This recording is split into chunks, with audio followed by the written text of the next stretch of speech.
Being able to speak eloquently about how a project is working or not is an important skill for any practicing leader.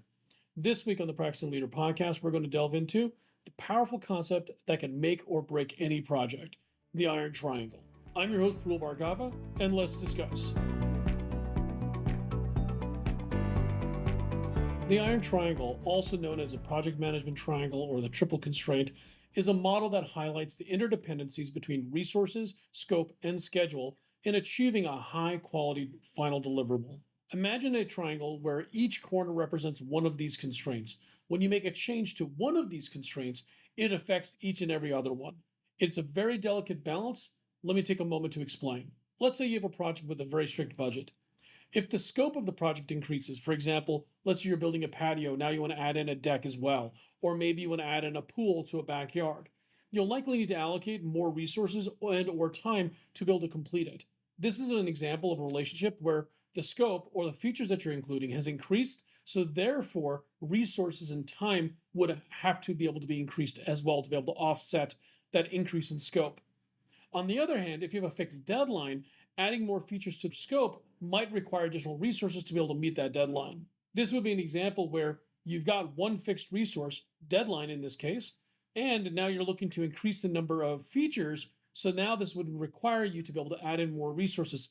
You can also use the Iron Triangle to help you prioritize and look at what exactly should and shouldn't be done when you're trying to deliver a final quality deliverable. Ruthlessly prioritizing the work will allow you to be able to figure out exactly what the right balance is and making sure the right things get done for your stakeholder. Think of it this way. You've got a sieve, and each feature that you've got and its importance sits at the top of the sieve as a big rock that needs to go through that sieve, where you want the things that are most important to stay at the top and things that are less important or nice to haves fall through to the bottom. One of the key benefits of using the Iron Triangle to be able to figure out which things belong at the top of the list versus which things belong at the bottom of the list in terms of priority is its ability to be able to help reduce overall project risk. With that clear understanding of priorities within the triangle, risk management planners have an ability to be able to address potential risks and keep them from escalating into becoming actual issues that impact the overall project or deliverable. In order for the Iron Triangle to be effective, though, you likely will also need some sort of change management process. Because when you look at a project and you look at its implementation, the one thing I can guarantee is that change is inevitable. And when you look at it and you say, okay, well, how am I going to figure out what the change is, when it should be included, how it should be included, and then how do you have that effective conversation with leadership or your stakeholders to make sure they understand the implication of the change that they're looking to approve or to include?